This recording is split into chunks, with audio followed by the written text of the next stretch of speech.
சந்தோஷமாக இருக்கீங்களா? இதுவரையும் கர்த்தர் உங்களை ஏந்தி சுமந்து பாதுகாத்து தப்புவித்த அன்பை எண்ணி கண்களை மூடி தேவ சமூகத்தை நோக்கி நாம் பார்ப்போமா? சிங்காசனத்தில்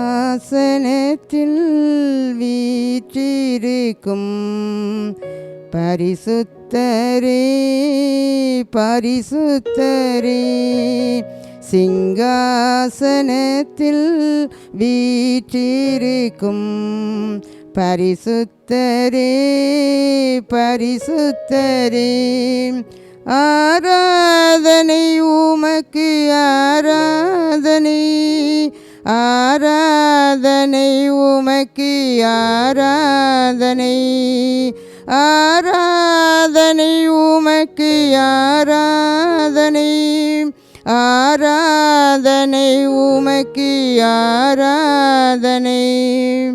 அன்பின் ஆண்டவரே, இதுவரையுமாக நீர் எங்களோடு கூட இருந்து எங்களை வழி நடத்தின அன்பை எண்ணி நன்றி செலுத்துகிறோம் அப்பா. இப்போது கூட ஆண்டவரே எங்களோடு பேசுங்க ஆண்டவரே. இந்த வார்த்தைகளை உமது அன்பு பிள்ளைகள் கேட்டுக்கொண்டு இருக்கும்போதே அவருடைய வாழ்க்கையில் ஒரு பெரிய அற்புதம் நடக்கட்டும். அநேக கட்டுகளில் இருந்து இந்த அன்பு பிள்ளைகளை கட்டவிழ்த்து விடுவீராக. இந்த செய்திக்கு விரோதமாக செயல்படுகிற வானமண்டலத்தில் உள்ள பொல்லாத ஆவிகளை இயேசுவின் நாமத்தில் கட்டுகிறேன். நீங்கள் பேசுங்க அப்பா, இடைவிடுங்க. இயேசுவின் நாமத்தில் ஜெபிக்கிறேன் நல்ல பிதாவே, ஆமீன். அல்லேலூயா. கிருபை நிறைந்த இயேசுவின் நாமத்தினால உங்களுக்கு அன்பான வாழ்த்துதலை தெரிவித்துக் கொள்கிறேன். இந்த நாளிலும் கூட நம் தியானிக்கும்படியாக தேவ சமூகத்தில் ஆண்டவரே உமது பிள்ளைகளுக்கு என்ன வார்த்தைகளை கொண்டு போக வேண்டும் என்று சொல்லி தேவ சமூகத்தில் காத்திருந்த போது கர்த்தர் தந்ததான ஒரு அருமையான வேத வசனம் எடுத்து வாசிப்போமா? 1 சாமுவேல் 2ஆம் அதிகாரம் 8ஆம் வசனம். அவர் சிறியவனை புழுதியிலிருந்து எடுத்து எளியவனை குப்பையிலிருந்து உயர்த்துகிறார். அவர்களை பிரபுக்களோடு உட்காரவும் மகிமையுள்ள சிங்காசனத்தை சுதந்திரிக்கவும் பண்ணுகிறார். அல்லேலூயா. இந்த அருமையான இந்த வேத வசனத்தை சாமுவேல் தீர்க்கதரிசியின் தாயாகிய அன்னாள் கர்த்தருடைய குணாதிசயங்களை சொல்லி சொல்லி துதித்து மகிமைப்படுத்தும் போது அவருடைய குணங்களிலே முக்கியமான ஒரு குணம் என்ன அப்படின்னு சொன்னால், எந்த மனுஷனையும் அவரால் உயர்த்த முடியும், எந்த மனுஷனையும் அவர் மேன்மைப்படுத்த முடியும் என்று சொல்லி இந்த அன்னாள் தேவனை துதித்து பாடும்போது பாடினதான ஒரு பாடல் தான். அவர் சிறியவனை புழுதியிலிருந்து அவர் எடுப்பார், அதே போல எளியவனையும் குப்பையிலிருந்து அவர் எடுத்து உயர்த்துவார் என்று சொல்லப்பட்டிருக்கிறது. பாருங்க, குப்பை அப்படின்னு சொன்னால் அது ஒரு வேஸ்ட்டு தான், நமக்கு வேண்டாத ஒரு கழிவு அப்படி தான் சொல்லணும். அப்படிப்பட்ட பொருளை தான் நம்ம நினச்சிவோம் டஸ்ட்பினில் கொண்டு போடுவோம். அதை யாரும் திரும்ப நம்ம கையினால் எடுத்து பயன்படுத்துறதுக்கு நாங்கள் விரும்பவும் மாட்டோம். ஆனால் இங்கே வேத பகுதியில் நம்ம பார்க்கும்போது குப்பையில் இருக்கிற ஒரு மனுஷனை, அப்படி வேண்டாத ஒரு கழிவான கீழான நெல்லில் இருக்கிற ஒரு மனிதனையும் கூட ஆண்டவர் எழுச்சுவாராம், அவர் எடுப்பார். அவர் எப்படி எடுப்பார்? கையிலிருந்து எழுச்சுவார். நம்ம ஒரு பொருளை எடுக்கிறோம் அப்படி சொன்னால் கையினால் தான் எடுக்கணும். அப்போது குப்பையில் இருக்கிற ஒரு மனிதனை அவர் பார்க்குறாரு.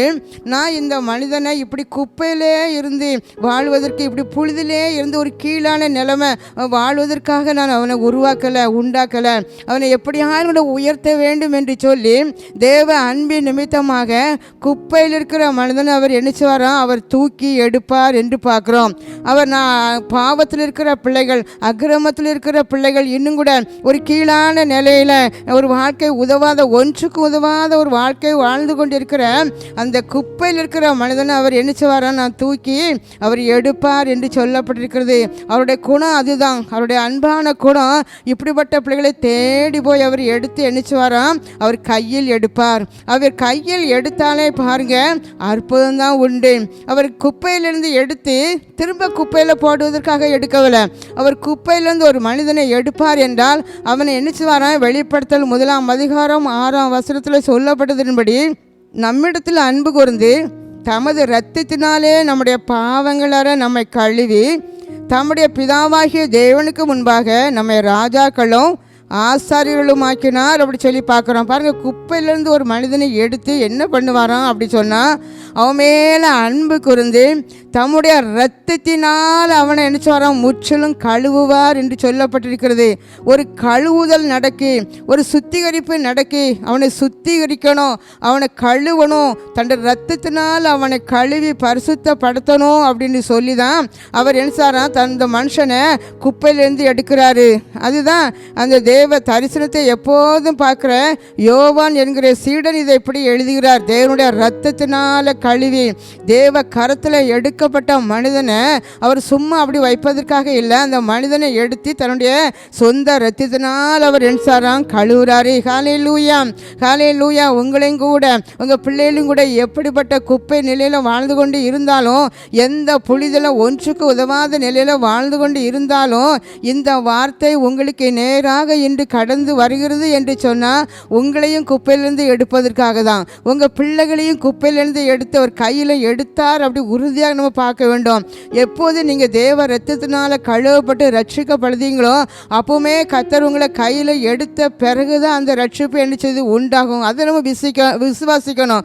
அநேகர் எப்பவும் சொல்லுவாங்க, நான் குப்பையில் தான் இருக்கேன், நான் இன்னும் பாவத்தில் தான் இருக்கேன், ஆண்டவர் இரத்தத்தினால் கழுவின பிறகு நான் ஒரு பாவி அப்படி சொல்லுவோம். அதே போல் ஆண்டவர் வந்து குப்பையிலேருந்து எடுத்த பிறகு நான் ஒரு குப்பை, ஒரு தூசி அப்படி மிகவும் தன்னை தாழ்த்துவோம். ஆனால் இங்கே ஆண்டவர் சொல்கிறார், குப்பையிலேருந்து நான் ஒன்று என்னச்சதை நான் எடுத்துட்டேன், குப்பையிலேருந்து எடுத்து என் ரத்தத்தினால நான் ஒன்று என்னச்சதேன் நான் கழுவுறேன் அப்படின்னு சொல்லி கழுவி உன்னை சுத்தப்படுத்தி என்ன செய்வாராம் பாருங்க. அதுக்கு பிறகு அவர் அவர்களுக்கு முன்பதாக அந்த பிதாவாகிய தேவனுக்கு முன்பதாக உங்களை ராஜாக்களும் ஆசாரியர்களும் ஆக்கினார்.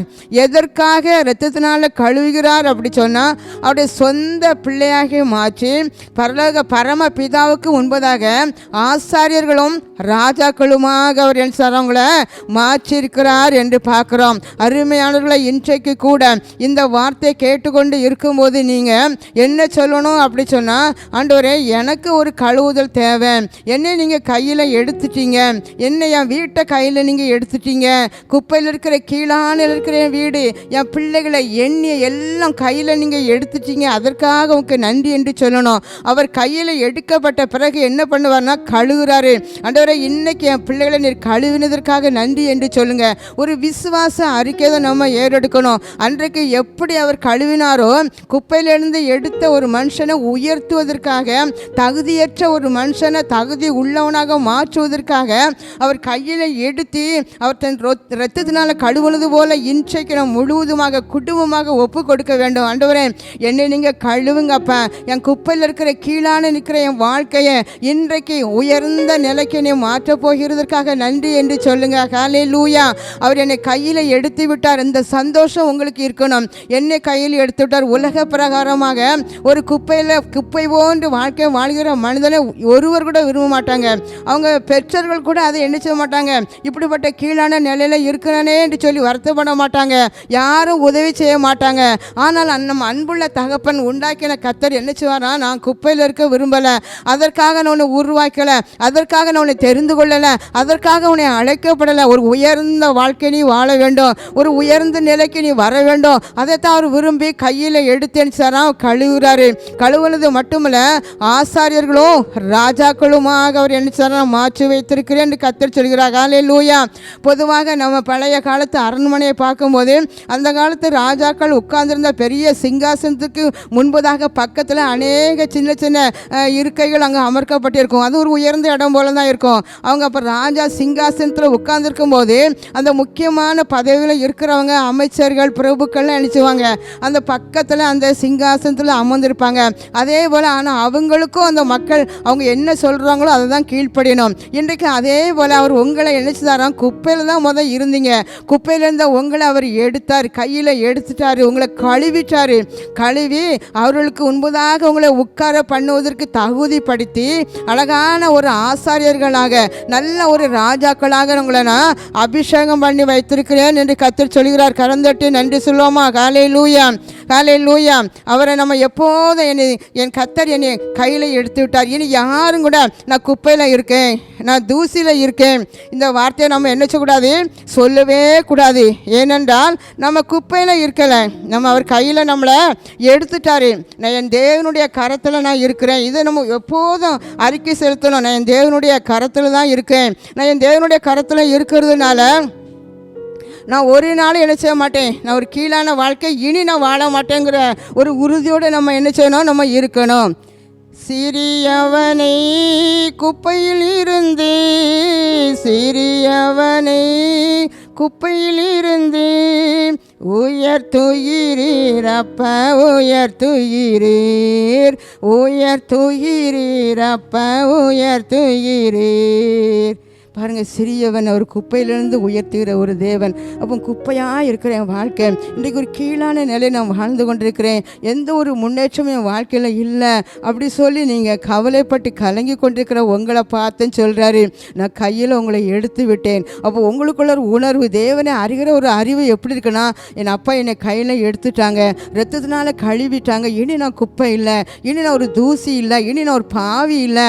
அந்த ஒரு மேலான ஒரு எண்ணம் உங்களை என்ன ஆளுகை செய்யணும். அடுத்த நம்ம வாஸ்து பார்க்கும் பாருங்க, ராஜாவை ஆக்கியவர் என்ன பண்ணுவார், யோவான் எழுதின சுவிசேஷம் 10ஆம் அதிகாரம் 28 சொல்லியிருக்கிறது, அவர் புழுதிலிருந்து அவர் எடுத்து, குப்பையிலிருந்து எடுத்து ஒரு புதிய வாழ்க்கை உங்களுக்கு தருவாராம். பழைய வாழ்க்கை, பழவைகள் எல்லாம் ஒளிந்து போயின, எல்லாம் புதிதாயின. கிறிஸ்துக்குள் மறுபிறப்பு, அதாவது கிறிஸ்துக்குள் ஒரு புது சிருஷ்டியை கர்த்தர் என்ன மாற்றுகிறாரு. அவருடைய கரத்தில் இருந்த பிறகு ஒரு புது சிருஷ்டி. அது மட்டும் இல்லை, நீங்கள் கெட்டு போவது இல்லை. அவர் கையில் எடுத்த பிறகு நீங்கள் ஒரு காலம் என்ன செய்யலை, கெட்டு போக மாட்டீங்க. இன்னைக்கு கெட்டு போகுது அப்படி சொன்னால் ஒரு அழிந்து போகிற ஒரு தன்மை தான் குறிக்கிறது. அவர் கரத்தில் இருக்கிற நீங்கள் எந்த ஒரு காரியத்திலும் கூட இனி நீங்கள் என்ன செய்ய மாட்டீங்க, கெட்டு போவதே இல்லை. ஐயோ, என் ஆவி ஆத்மா சரீரம் எல்லாம் கூட இனி அழிந்து போகாது. உங்களுக்குள்ள இருக்கிற தேவ சமாதானம், அநேகருடைய வாழ்க்கையில் கொஞ்சம் இருக்கிற சமாதானமும் அது ஒரு மங்கி இருக்கிற திரியை போல் கொஞ்சம் கொஞ்சமாக நாளுக்கு நாள் அந்த குறைஞ்சிக்கிட்டே தான் போகுதுன்னு நினைக்கிங்க. ஆனால் இன்றைக்கு கர்த்தர் சொல்கிறாரு, நீங்கள் ஒரு காலம் கெட்டு போக மாட்டீங்க. நீங்கள் ஒரு காலம் எந்த ஒரு காரியத்திலும் கூட அழிந்து போகவே நான் விட மாட்டேன். அப்போ நீங்கள் விசுவாசத்தோடு சொல்லணும், ஐயோ என் சமாதானம் இனி அழியவே அழியாது. எனக்கு கர்த்தர் தந்த சுகம், கர்த்தர் தந்த ஆரோக்கியம் இனி அழியவே அழியாது. என் நம்பிக்கை இனி அழியாது. எனக்கு இருக்கிற பலன் அழியாது. என்னை இயேசுவின் கரத்தில் இருக்கிற அப்படின்னால எனக்கு தந்த ஒரு ஆசீர்வாதம் கூட இனி என்ன செய்யாது, கெட்டு போகாது, அழிந்து போகாது.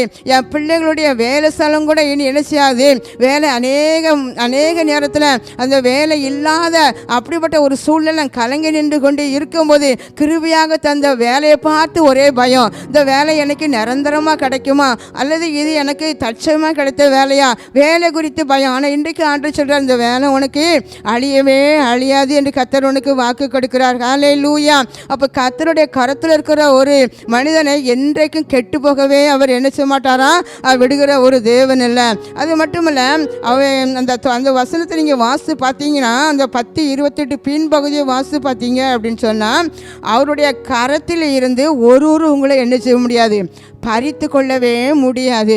அப்போ அவருடைய கரத்தில் இருக்கிற உங்களை ஒருவரும் பறித்து கொள்ள முடியாது. அநேகருக்கு ஒரு பயம், ஐயோ என் வாழ்க்கை இனி எனக்கு இருக்கிற ஆண்டவர் தந்துதான பொருள் அந்தஸ்தெல்லாம் இனி அப்படியே ஒன்று இல்லாமல் குறைந்து போய்விடுமோ, அல்லது எனக்கு இருக்கிற சுகம் அப்படி இனி குறைஞ்சிருமோ, அப்படி ஒரு நெகட்டிவாக ஒரு எதிர்மறையான ஒரு எண்ணத்தை அநேக நினைத்து பயந்து ஜெபிக்கும் கூட சொல்லுவாங்க, நான் இப்படி தான் என் உள்ளத்தில் எப்போ ஒரு பயம் வருது அப்படி சொல்லி.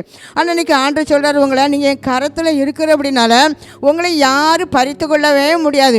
ஒருவருடைய கையில் ஒரு பொருள் இருக்குது அப்படின்னு வச்சிங்கன்னா, உங்கள் விருப்பம் இல்லாமல் அந்த பொருள் இருக்கிற கையில் உள்ள நபர் விருப்பம் இல்லாமல் ஒருவரும் அந்த கைக்குள்ளே எந்த பொருளையும் எண்ணிச்ச முடியாது, வன்முறையில் எடுக்க முடியாது. அதே போல் ஆண்டோடைய கரத்தில் உங்களை அவர் என்ன செஞ்சுட்டாராம், மூடி வச்சுக்கிறாரு. அப்போ ஒரு பாதுகாப்பு உங்களுக்கு இருக்க, ஒரு கரத்துக்குள்ளே நம்ம இருக்கிறோம், அந்த ஒரு உணர்வு நமக்கு இருக்கணும். வானத்துக்கும் பூமிக்கும் இடையில எந்த ஒரு பாதுகாப்பும் இல்லாத ஒரு சூழ்நிலை, பயங்கரமான பொல்லாத உலகம். ஆனால் அப்படிப்பட்ட உலகத்தில் வாழ்ந்து கொண்டு இருந்தாலும் உங்களுக்கு ஒரு விசேஷ பாதுகாப்பை நான் வைத்திருக்கிறேன். எப்படி, என் கரத்துக்குள்ளே நான் உங்களை நினைச்சிருக்கிறேன், நான் மூடி வச்சிருக்கிறேன். எந்த பொல்லாத பிசாசு அதை திருட முடியாது. உங்களுக்கு விரோதமாக இருக்கிற பொல்லாத நபர்கள் அதை நினைச்ச முடியாது, தொடவே தொட முடியாது என்று கர்த்தர் வாக்கு கொடுக்கிறார். ஹல்லேலூயா. தேவ கரத்தில் நீங்கள் இருக்கும்போது உங்களுக்கு ஒரு விசேஷத்தை ஒரு பாதுகாப்பு உண்டு. அப்போ நமக்கு என்ன ஒரு சந்தோஷம், ஆண்டவரே எப்போதும் கூட ஒரு பாதுகாப்பான இடத்துல தான் நம்ம நம்ம இருக்கிறோம். ஏசப்பாவுடைய கரத்துக்குள்ளே நான் இருக்கிறேன், ஏசப்பா கரத்துக்குள்ளே என்னை மூடி வச்சுருக்காங்க, என் பிள்ளைங்களை மூடி வச்சுருக்காங்க, எங்கே இருந்தாலும் தேவ கரத்துக்குள்ளே தான் நாங்கள் இருக்கிறோம். அந்த ஒரு நம்பிக்கை நம்ம ஒவ்வொருவருக்கும் இருக்கும்போது நம்ம எதற்கும் பயப்படவே மாட்டோம். ஹல்லேலூயா. பயப்படாதே வலங்கரத்தாலே பாதுகாப்பேன் என்றதாலே சோஸ்திரம்.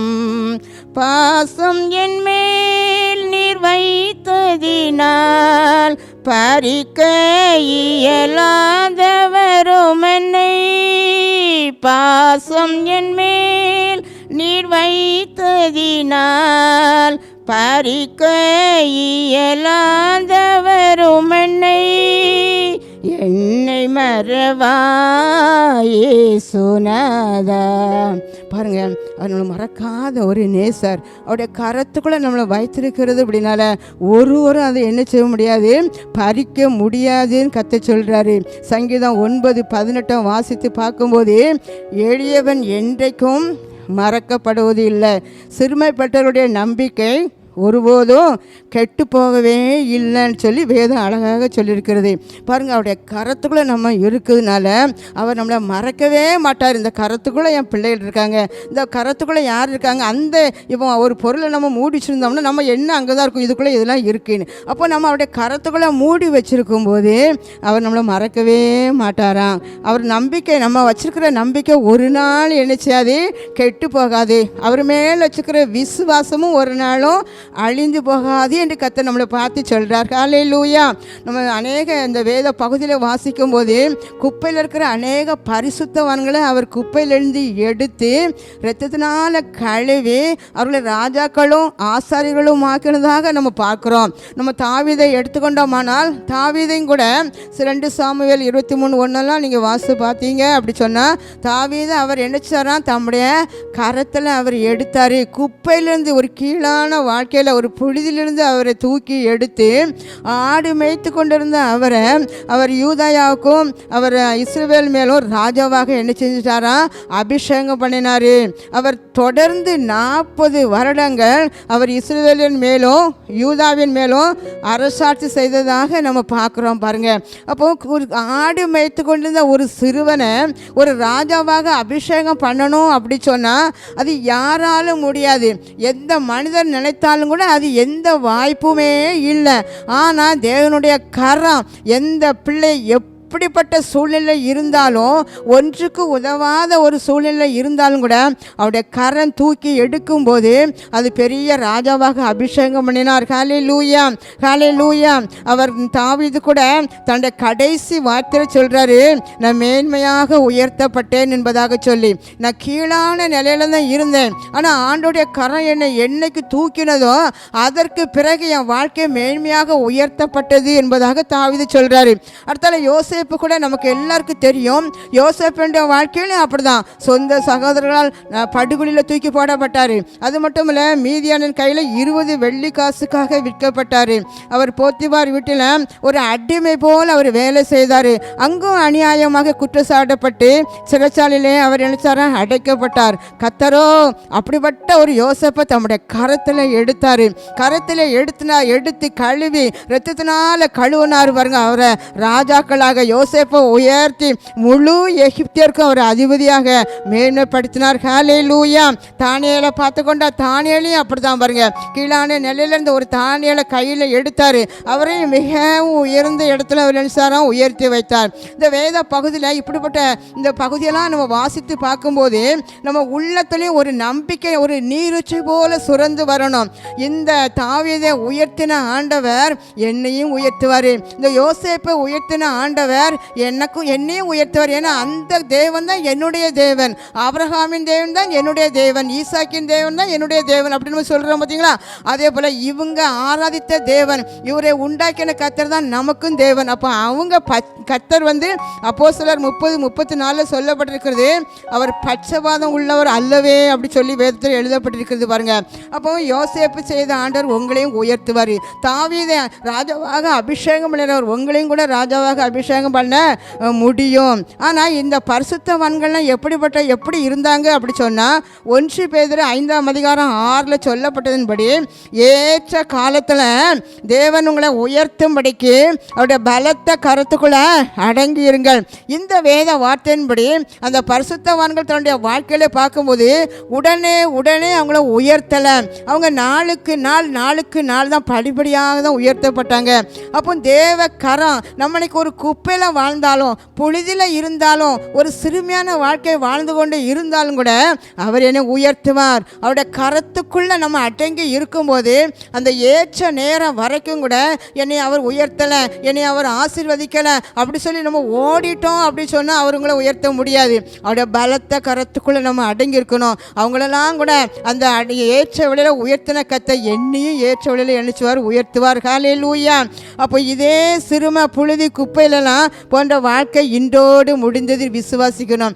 என் குப்பையான வாழ்க்கை இன்றோடு முடிந்தது, என் கேவலமான வாழ்க்கை இன்றோடு முடிந்தது, என் அற்பமான வாழ்க்கை இன்றோடு முடிந்தது. நான் புழுதியில் தான் வாழ்ந்து கொண்டிருந்தேன், ஒரு பாவ வாழ்க்கையில் வாழ்ந்து கொண்டிருந்தேன், அக்கிரம வாழ்க்கை வாழ்ந்து கொண்டிருந்தேன், எல்லாம் இன்றோடு முடிந்தது அப்படின்னு சொல்லி தேவ சமூகத்தில் ஆண்டவரே எல்லாம் முடிந்தது அப்பா, அன்னைக்கு என் கூட நீங்கள் பேசிட்டீங்க, இப்படிப்பட்ட வாழ்க்கைக்கு எனக்கு ஒரு முற்றுப்புள்ளி வச்சுட்டீங்க அப்படின்னு சொல்லி நீங்கள் விசுவாசிக்கும் போது இப்படிப்பட்ட ஆசீர்வாதத்தால் கர்த்தர் உங்களை என்னச்சுவாரா அவர் ஆசீர்வதிப்பார். ஹல்லேலூயா.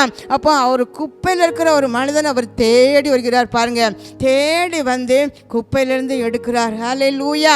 அப்போ எங்கே இருந்தாலும் எங்கே நீங்கள் சிரமப்படுத்தப்பட்ட ஒரு நிலையில் ஒரு கீழான ஒரு வேலை, ஆமாம் நான் இப்படிப்பட்ட ஒரு கீழான வேலை பார்த்து தான் நான் என்ன செய்ய வேண்டியது இருக்குது, ஆனால் நான் பிழைக்க வேண்டியது இருக்குது, ஒரு அற்பமான வேலை, நான் செய்கிற வேலையை வெளியில் கூட சொல்ல முடியாது, அப்படிப்பட்ட சூழலில் நீங்கள் இருந்து கொண்டு இருக்கலாம். அல்லது என் குடும்பம் இப்படிப்பட்ட என் குடும்பத்தின் நிலை மிக ஒரு அவல நிலை, ஒரு கேவலமான ஒரு வாழ்க்கை தான், இப்படிப்பட்ட கீழான வேலை செய்து என் குடும்பமே நாங்கள் அதை தான் சாப்பிட்டு கொண்டு இருக்கிறோம். இப்படி பல விதத்தில் ஆனால் எனக்கு படிக்கலை, நான் மிக ஒரு ஏழ்மையானவன் எளியவன் அப்படி சொல்லி பல விதத்தில் நீங்கள் தாழ்ந்த மனதுள்ளவர்களாக நீங்கள் இருந்து கொண்டு இருக்கலாம். ஆனால் உங்களை தான் கர்த்தருடைய கரம் தேடி வருகிறது. அவருடைய கரம் உங்களை தேடி வந்து என் பிள்ளைகளை உயர்த்த வேண்டும், என் பிள்ளைகளை உயர்த்த வேண்டும் என்று சொல்லி அவர் கையில் எடுத்துக்கொண்டார். ஹல்லேலூயா. அப்போ இன்றைக்கு அதே வார்த்தை உங்களை பார்த்து கடந்து வருது அப்படி சொன்னால் நீங்கள் விசுவாசத்தோடு என் பிள்ளைகளை குறித்து இப்படி தான் அநேக நேரம் கவலைப்பட்டேன், என் பிள்ளைகள் ஒன்றுக்கும் உதவாத ஒரு பிள்ளையாக இருக்காங்களே என்று சொல்லி, ஆனால் கர்த்தர் சொல்கிறேன் என் கரத்தில் உன் பிள்ளைகளை எடுத்து வைத்து கொண்டேன், என் கரத்தில் எடுத்து வைத்து கொண்டேன், உன்னை என் கரத்தில் எடுத்துக்கொண்டேன், உன் தொழிலை என் கரத்தில் வைக்கிறேன். தொழிலில் ஒரு ஆசீர்வாதம் இல்லை, எப்படி தான் நாங்கள் வாழப் போகிறோமோ, இந்த தொழில் எனக்கு வளருமா வளராதாம், அல்லது என் தேவைகள் சந்திக்கப்படுமா சந்திக்கப்படாதா, என் பிள்ளைகளுடைய வாழ்க்கை ஆசீர்வதிக்கப்படுமா ஆசீர்வாதப்படாதா, இப்படி நீங்கள் ஒவ்வொரு கேள்வியோடு கூட நீங்கள் இருந்து கொண்டு இருக்கலாம். ஆனால் பரிசுத்த ஆவியானவர் என்று உங்களை பார்த்து சொல்கிறார், அன்றைக்கு நான் குப்பையில் இருந்தவர்களை எடுத்து எப்படி உயர்த்தினோ அதே கரத்தால் இன்று உன்னை நான் குப்பையிலிருந்து எடுத்து என் கரத்தில் வைத்திருக்கிறேன், உன் பிள்ளைகளை குப்பையிலிருந்து எடுத்து கரத்தில் வைத்திருக்கின்றேன், உன் குடும்பத்தை நான் அவன் புழுதியில் இருக்கிற உன் குடும்பத்தை நான் எடுத்து கரத்தில் வைத்திருக்கிறேன். ஹல்லேலூயா. அவர் கரத்தில் வைத்து விட்டாலே போதும், அவன் உயர்ந்த நிலைக்கு நான் உங்களை கொண்டு வருவேன் என்று கர்த்தர் வாக்கு கொடுக்கிறார். கரந்தட்டி கர்த்தருக்கு நன்றி சொல்லாமா. ஹல்லேலூயா. ஹல்லேலூயா. பாருங்க, தேவன் பட்சவாதம் உள்ளவர், அவர் பட்சவாதம் உள்ளவர் அல்லவே என்று சொல்லியிருக்கிறது. யோசேப்பை தான் கர்த்தர் ஆசீர்வதிப்பார், தாவீதை தான் கர்த்தர் உயர்த்துவார், என்னெல்லாம் உயர்த்த மாட்டார். இப்படிப்பட்ட நிலை அநேக வாலிப பிள்ளைகளுக்கு இப்படி தான், என்னெல்லாம் கர்த்தர் உயர்த்துவாராம். அன்றைக்கு நம்ம வேத பகுதியில் வாசிக்கிறோமே, யோசேப்பை எப்படி உயர்த்தினார், அங்கே தாவீதை எப்படி உயர்த்தினார், இன்றைக்கு என்ன உயர்த்துவாரா? நிச்சயமாக இந்த கேள்விக்குறியோடு கூட இந்த வார்த்தையை கேட்டுக்கொண்டிருக்கிற அன்பு மகனே, கர்த்தருடைய கரம் உன்னை குப்பையில் இருக்கிற உன்னை தூக்கி எடுத்து அவருடைய கரத்திலே வைத்து கொண்டு வைத்திருக்கிறார். எதற்காக? உன்னை உயர்த்துவதற்காக. விசுவாசத்தோடு கூட ஆண்டவரே நாங்கள் கரத்தில் தான் இருக்கிறேன், நான் கரத்தில் இருக்கிறேன் அப்போ என்னை உயர்த்துவீங்க என்று சொல்லி கேட்போமா? கர்த்தர் நம்மோடு கூட பேசினார் அல்லவா? எல்லார் கண்களை மூடி ஒப்பு கொடுப்போமா? ஆண்டவரே என்னை நீங்கள் குப்பையிலேருந்து எடுத்து கையில் வச்சிருக்கீங்கன்னு சொல்லுங்க. ஹல்லேலூயா. நான் இனி குப்பையில் இருக்கேன்னு சொல்லக்கூடாது, நான் புழுதியில் இருக்கேன் நீங்கள் சொல்லக்கூடாது.